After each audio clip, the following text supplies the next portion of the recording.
Ya,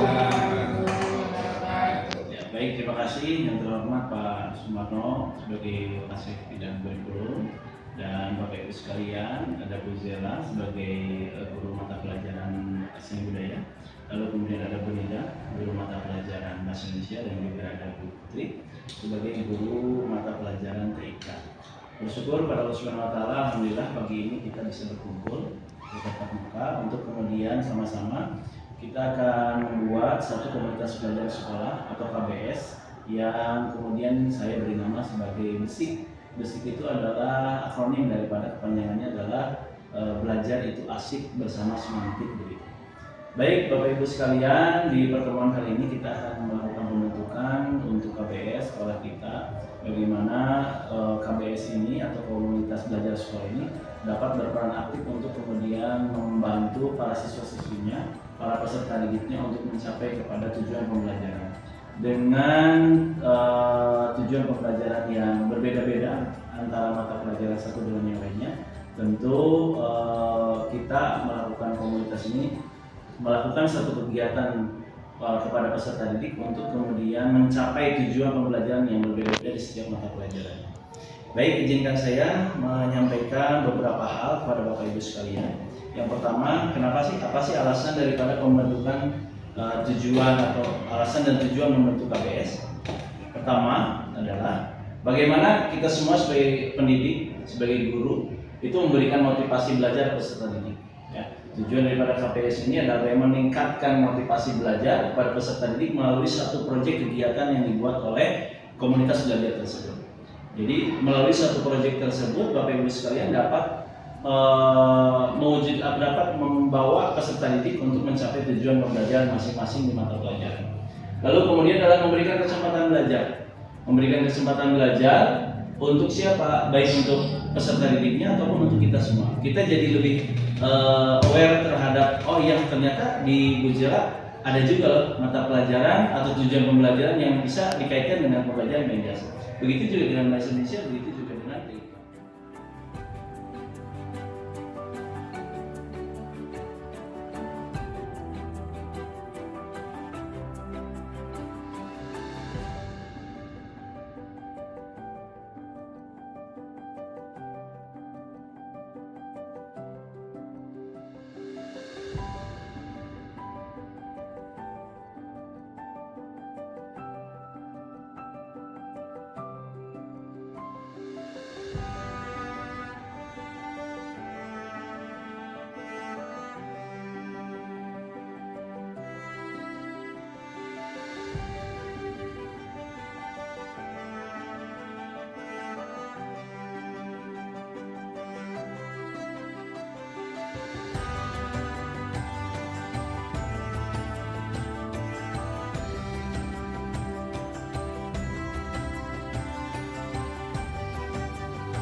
Assalamualaikum warahmatullahi wabarakatuh. Waalaikumsalam.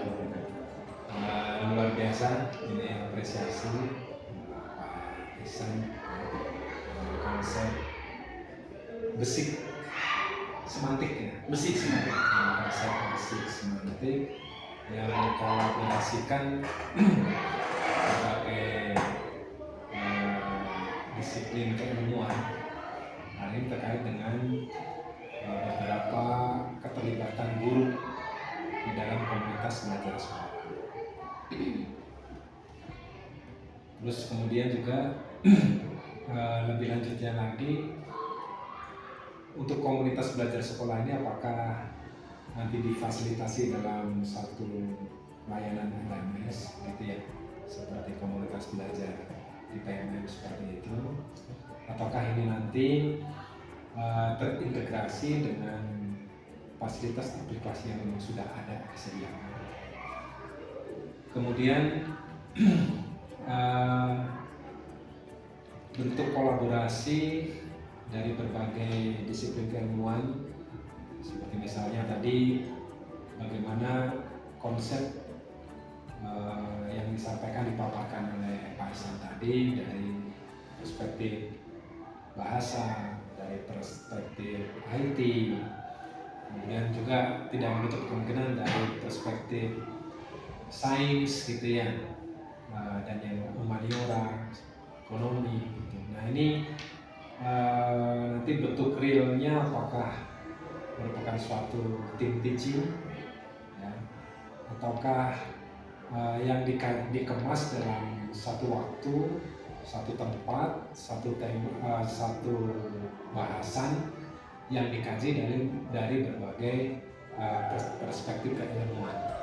Nah, sehingga anak ini benar-benar peserta didik ini menikmati betul ya konsep yang digulirkan oleh Pak Ihsan ini, sebab bahwa belajar itu memang benar-benar asik gitu ya, sehingga apa yang disampaikan oleh Pak Ihsan tadi, tujuan pembelajaran atau TP itu akan tercapai.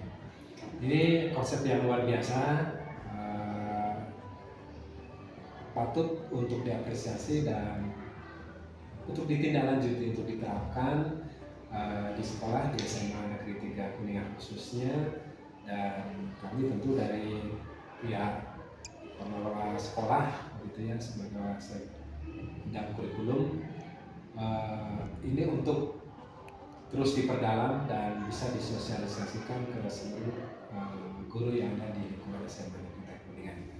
Lagi terima kasih atas ide dan konsep besar ide-idenya. Sukses buat Pak Ihsan. Itu saja barangkali tanggapan Pak Ihsan. Terima kasih. Assalamualaikum warahmatullahi wabarakatuh. Assalamualaikum warahmatullahi wabarakatuh. Waalaikumsalam warahmatullahi wabarakatuh. Baik, terima kasih Bapak Ibu sekalian. Setelah di pertemuan yang pertama kita membahas tentang bagaimana kita membentuk sebuah KBS, kelompok belajar sekolah, yang kita beri nama dengan Basic Semantik ya. Kemudian kita hari ini kita akan coba bahas. Ini adalah contoh rancangan model project yang dapat kita terapkan nanti di proses pembelajaran. Ya, saya akan ambil contoh tentang bagaimana P5 di tahun yang lalu. Ini kita bahas tentang tema bangunlah jiwa dan raga. Kemudian ini adalah tingkat satuannya adalah SMA N3 Kuningan. Cara berbasis proyeknya, ya. Ini adalah satu konsep yang dibuat oleh saya. Ya, nanti kita akan membuat sama-sama dalam kelompok belajar. Alur pembelajaran berbasis proyek. Ya, pertama adalah alur peluncuran proyek. Bagaimana membentuk rutinitas pembelajaran fokus pelajaran, perkenalan konsep, mengukur denyut nadi. Ya, ini berarti berada ranahnya di Penjas. Ya, dan ini disesuaikan, alur pembelajaran ini disesuaikan dengan sintak daripada tadi model pembelajaran gerak. Ya, jadi setiap model pembelajaran itu kan memiliki sintak yang masing-masing, langkah-langkah yang masing-masing. Nah, yang saya pilih adalah tadi di Penjas adalah model pembelajaran gerak, di mana yang pertama yang harus dilakukan oleh guru adalah membentuk rutinitas pembelajaran, fokus pelajaran, perkenalan konsep, dan mengukur denyut nadi. Aktivitas gurunya mengkondisikan kelas, melakukan persepsi dan apersepsi, menyampaikan tujuan pembelajaran, menyampaikan penjelasan terkait proyek yang akan dilaksanakan oleh setiap peserta didik. Aktivitas peserta didiknya apa? Melaksanakan instruksi guru, memimpin doa, kemudian membagi kelompok oleh mereka masing-masing, memperhatikan penjelasan proyek, mengukur denyut nadi mulai dari denyut nadi normal, denyut nadi latihan, dan kemudian denyut nadi maksimal. Lalu kemudian yang kedua, aktivitasnya adalah fokus pembelajaran atau fokus pelajaran. Aktivitas gurunya pertama, menentukan pertanyaan mendasar atau yang kita sebut, yang kita kenal dengan pertanyaan pemantik. Lalu kemudian daftar pertanyaan pemantik ini mah sebagai konsep saja, saya sebutkan salah satu saja. Memiliki kebugaran jasmani adalah harapan setiap orang. Namun bagaimana seseorang mampu memiliki derajat kebugaran jasmani yang baik? Ini salah satu saja. Bapak Ibu juga bisa mengembangkan sesuai dengan karakteristik mata pelajaran dan tujuan pembelajaran masing-masing. Kemudian berikutnya, yang kedua adalah guru menjadi fasilitator bagi peserta didik dalam merancang proyek. Ya. Kemudian yang ketiga adalah melakukan mentoring atau monitoring dan evaluasi proses perancangan yang dilaksanakan oleh peserta didik. Dan aktivitas peserta didiknya adalah melakukan elaborasi konten materi yang diajarkan, menjawab pertanyaan pemantik dan dalam kelompok kecil, membuat perancangan proyek, kemudian menyusun jadwal proyek sampai proyek tersebut selesai. Maka tadi apakah kita perlu 1 minggu selesai ataukah 2 minggu untuk mencapai tujuan pembelajaran yang diharapkan. Lalu kemudian masih dalam fokus pelajaran, bagaimana aktivitas guru menjadi fasilitator bagi peserta didik dalam merancang proyek, melakukan ini tadi ya sudah ya. Oke, kita buat ke bawah. Nah, aktivitas guru melakukan observasi penilaian secara holistik. Secara holistik itu secara menyeluruh, Bapak Ibu sekalian. Jadi dari mulai prosesnya juga kita nilai, hasil pembelajaran juga kita nilai.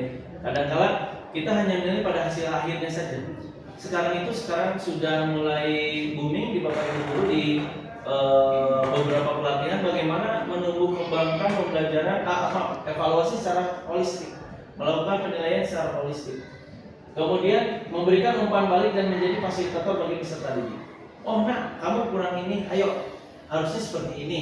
Nah, kemudian kira-kira bagaimana sih yang terbaik menurut kalian? Nah, dicari lagi, dielaborasi. Lalu kemudian bersama peserta didik melakukan refleksi. Bersama peserta didik merencanakan rencana tindak lanjut ke depan. Kemudian terakhir adalah bagaimana peserta didik mempresentasikan hasil proyek, menghitung denyut tadi latihan, saling memberikan umpan balik, bersama dengan guru membuat refleksi hasil kegiatan, dan bersama dengan guru membuat rencana tindak lanjut. Dan ini selesai di bagian akhir, bagian penutup. Ini adalah contoh saja rancangan proyek di mata pelajaran saya. Nanti Bapak Ibu sekalian bisa membuat rancangan proyek di mata pelajaran sesuai dengan tujuan pembelajaran masing-masing.